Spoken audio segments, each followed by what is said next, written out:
আসসালামু আলাইকুম দর্শক। শেখ হাসিনা তার 15 বছরের দুঃশাসন আমলে বিভিন্ন প্রতিষ্ঠানে নানা রকম খুঁটি স্থাপন করেছিলেন। যেই খুঁটি দিয়ে তিনি সমস্ত প্রতিষ্ঠানগুলোকে করায়ত্ত করে একটা দুঃশাসন চালু করেছিলেন। এখন নানা সেক্টরে এক এক করে উইকেট পড়তে শুরু করেছে।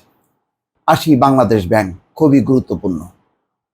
সেখানকার সর্বশেষ অবস্থা হলো এই: বিক্ষোভের মুখে 4 ডেপুটি গভর্নরের পদত্যাগের সিদ্ধান্ত, খোঁজ মিলছে না গভর্নরের। এই খবর কেন? হঠাৎ করে বাংলাদেশ ব্যাংকের এই পরিস্থিতি। আজকে বাংলাদেশ ব্যাংকের ভেতরে বাইরে তুমুল বিক্ষোভ হয়েছে। সেই বিক্ষোভের মুখে এই পরিস্থিতি তৈরি হয়েছে। এখানে বলা হচ্ছে, সমকাল এই রিপোর্টটি করেছে যে এস আলম গ্রুপ সহ কয়েকটি প্রতিষ্ঠানের হাজার হাজার কোটি টাকার বেনামি ঋণ সহ বিভিন্ন অনিয়মে সহায়তার দায়ে অভিযুক্তদের পদত্যাগের দাবিতে বিক্ষোভ করছেন কেন্দ্রীয় ব্যাংকের কর্মকর্তারা।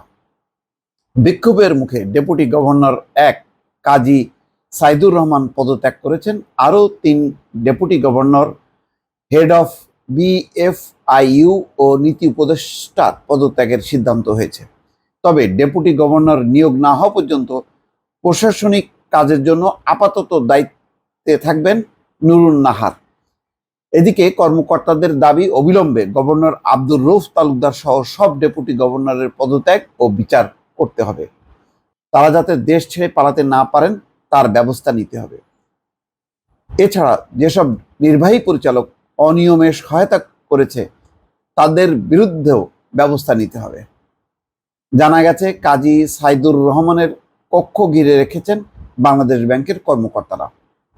বিক্ষোভের জেরে এস আলম গ্রুপের ঘনিষ্ঠ নীতি উপদেষ্টা আবু ফারাহ মোহাম্মদ নাসের ক্ষমা চেয়ে ব্যাংক থেকে পালিয়েছেন। দেখেন, মানে বাংলাদেশ ব্যাংকের ভেতরে এই এস আলম তার কর্মকর্তা নিয়োগ রেখেছে যাতে বাংলাদেশ ব্যাংক থেকে, তার তো কয়েকটা ব্যাংক আছে, সেই ব্যাংককে যাতে মানে টাকার ক্রাইসিস হলে সেই টাকা যাতে সাপ্লাই করতে পারে এবং টাকা মানি লন্ডারিং করা সহ যা যা অপকর্ম আছে, মানে পুরো অপকর্মের একটা দোষর হিসেবে রেখেছে যাতে সহায়তা পায়।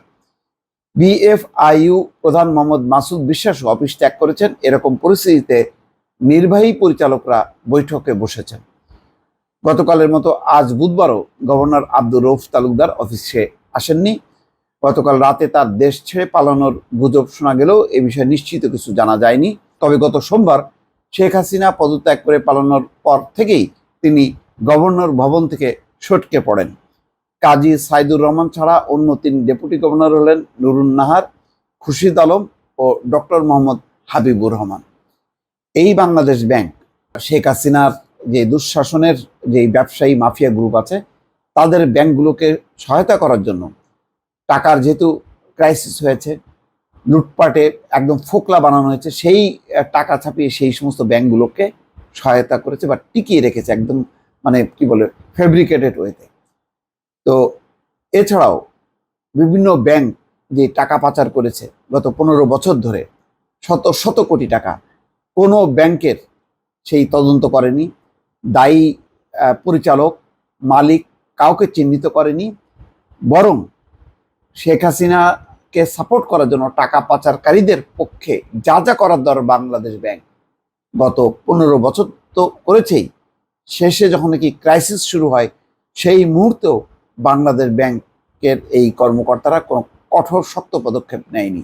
সবসময় তারা উপরের নির্দেশে, অর্থাৎ শেখ হাসিনা এবং তার ঘনিষ্ঠ যেই মাফিয়া গোষ্ঠী সালমান এফ রহমান সহ তাদের নির্দেশে তারা পরিচালিত হয়েছে। ফলে পুরো ব্যাংকিং খাত একেবারে রীতিমতো ধস নেমেছে। এই খাতের যে কি পরিমাণ টাকা লোপাট হয়েছে এবং সমস্ত ব্যাংকের বিভিন্ন পরিচালকদেরকে যে নিয়োগ দিয়েছে শুধুমাত্র কমিশন খাওয়া আর হচ্ছে ব্যাংকের টাকা লুট করার সহায়তা। তো ফলে আজকে মানে শুধু বাংলাদেশ ব্যাংক না, সব সেক্টরেই কিন্তু যারা নিচের কর্মী, যারা ব্যাংককে ভালোবাসেন, প্রতিষ্ঠানকে ভালোবাসেন, যারা এই লুটপাটের অবসান চান, তারা কিন্তু আজকে বিক্ষুব্ধ এবং তারা কিন্তু এখন বিক্ষোভ করছে। এটা শুধু বাংলাদেশ ব্যাংক না, বিভিন্ন ক্ষেত্রে। দর্শক, খবর আসছে, আরও অনেক খবর আপনারা পাবেন। সঙ্গেই থাকুন। ভালো থাকবেন। আল্লাহ হাফেজ।